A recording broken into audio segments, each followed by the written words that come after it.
ಇವತ್ತು ಬಲರಾಮ ಏನು ನಡೀತಿದೆ ಆ ದಿನಗಳ ಮತ್ತೊಂದು ಅಧ್ಯಾಯ ಅಂತ ಏನಿದೆಯೋ ಟೈಗರ್ ಪ್ರಭಾಕರ್ ಅವರು ಬಿಟ್ಟು ಹೋದಂಥ ಮತ್ತೊಂದು ಅಧ್ಯಾಯ ನಾನು.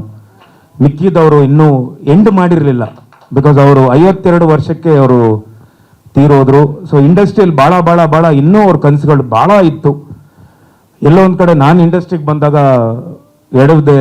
ಆಮೇಲೆ ಮೊನ್ನೆ ಇಂಟರ್ವ್ಯೂಲ್ ಕೇಳಿದ್ರು, ಐ ಥಿಂಕ್ ಯಾರೋ ಕೇಳಿದ್ರಿ, ನಿಮ್ಗೆ ಏನು ಹೆಸರು ಕೊಟ್ಕೊತೀರಾ ನೀವು ಅಂತ.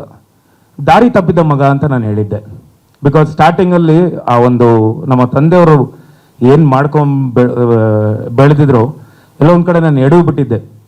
ಬಟ್ ಮತ್ತೆ ನನ್ನ ಗ್ರ್ಯಾಬ್ ಮಾಡ್ಕೊಂಡು ಯೂಟರ್ನ್ ತಗೊಂಡು I grab myself, I recorrected ಒಂದೊಂದು ಹೆಜ್ಜೆ ಕರೆಕ್ಟ್ ಮಾಡಿಕೊಂಡು ಕರೆಕ್ಟ್ ಲೈನ್ಗೆ ಹಾಕ್ಕೊಂಡು ಇಲ್ಲಿಂದ ಭಾಳ ನಾನು ಸ್ಲೋ ಪೇಸಲ್ಲಿ ಹೋದ್ರೂ ಒಳ್ಳೊಳ್ಳೆ ಸಿನಿಮಾಗಳು ಮಾಡಬೇಕು, ಒಳ್ಳೆ ಕಂಟೆಂಟ್ ಕೊಡಬೇಕು. ಯಾಕಂದರೆ ಕಂಟೆಂಟೇ ಇವತ್ತು ಹೀರೋ.